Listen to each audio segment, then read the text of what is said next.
திருப்பதி ஏழுமலையான் கோயிலின் பிரசித்தி பெற்றது பிரசாதம் லட்டு. திருமலை திருப்பதி தேவஸ்தானத்தின் மூலம் தயாரிக்கப்படும் இந்த லட்டுக்கு புவிசார் குறியீடு வழங்கப்பட்டுள்ளது. இந்த நிலையில் லட்டு தயாரிக்க விலங்குகள் கொழுப்பு கலந்த கலப்படனை பயன்படுத்துவதாக ஒரு வருடத்திற்கு முன்பு எழுந்த சர்ச்சை இந்தியா முழுக்க அதிர்ச்சியை ஏற்படுத்தியது. இது தொடர்பாக நடந்த விசாரணையில் பலர் கைது செய்யப்பட்டனர்.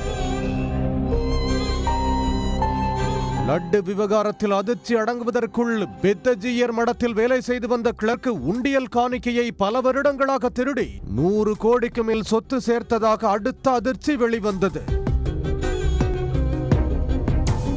இப்படி அடுத்தடுத்து திருப்பதி தேவஸ்தானத்தில் நடந்து வந்த முறைகேடுகள் வெளிவந்த நிலையில் தற்போது அங்கு நடந்து வந்த மற்றொரு மோசடியும் அம்பலமாகி இருக்கிறது.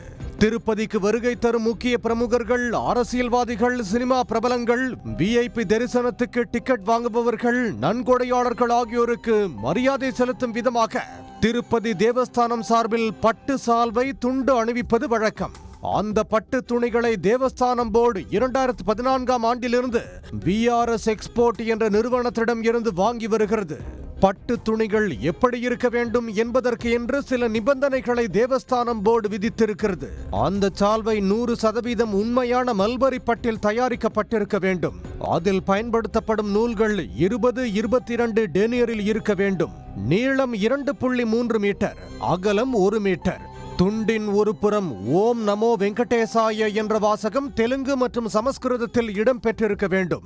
அதேபோல் மற்றொரு பக்கம் சங்கு, சக்கரம், நாம சின்னங்கள் இடம் பெற்றிருக்க வேண்டும். துண்டின் மொத்த எடை 180 கிராம். அதில் குறைந்தது 110 கிராம் சுத்தமான பட்டு இருக்க வேண்டும்.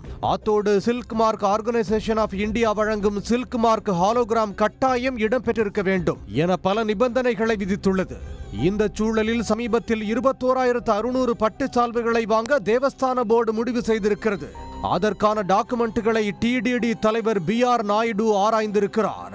அதில் அவருக்கு பல்வேறு சந்தேகங்கள் எழுந்திருக்கின்றன. இதையடுத்து அவர் சால்வை கொள்முதலில் அனைத்து நிபந்தனைகளையும் தரநிலைகளையும் சரிவர பின்பற்றப்படுகின்றனவா என விசாரிக்கும்படி விஜிலன்ஸ் அதிகாரிகளுக்கு உத்தரவிட்டிருந்தார். இதன் அடிப்படையில் அதிகாரிகள் குடோனில் உள்ள பட்டு சால்வைகளை ஆய்வுக்காக பெங்களூரு மற்றும் தர்மவரத்தில் உள்ள மத்திய பட்டு வாரியத்துக்கு அனுப்பி வைத்திருக்கிறார்கள். அங்கு ஆய்வறிக்கை முடிவுகளை பார்த்ததும் அதிகாரிகள் அதிர்ந்து போயிருக்கிறார்கள்.